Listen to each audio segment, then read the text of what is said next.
ছেলে? পরাণপুরে। কোথায় বাড়ি? বেল পাহাড়ি। কি আছে সেথা? দারিদ্রতা। কি আছে সেথা? দারিদ্রতা। আর কিছু নাই? খিদের বালাই। পড়াশুনো? কেউ করি না। স্কুল আছে? নয় গো কাছে। কত দূরে? দেবান্তরে। মাস্টার কটা? মোটে একটা। স্কুল চলে? গোলেমালে। বাবা আছেন? স্বর্গে গেছেন। মা কোথায়? রোগ সজ্জায়। সংসার চলে? ভিক্ষা পেলে। থাকিস কোথায়? গাছের তলায়।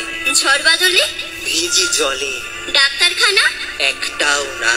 অসুখ বিসুখ? সব ঝাড়ফুঁক। পূজা পার্বণ? শুধু শালবন। হিন্দু না বৌদ্ধ? জনযুদ্ধ। কেন হোলি? কি করে বলি? পুলিশ আসে? মাসে মাসে। এসে কি করে? মারে ধরে। তারপরে? জেলেও পড়ে। কি পাস জেলে? খাবার মেলে। এখানে কি খাস? শুধুই উপোস। ভাতের গন্ধ? 6 মাস বন্ধ। বাঁচিস কিসে? সন্ত্রাসে। আচ্ছা চলি, আসবো পরে। এটা বের হবে কাল পেপারে।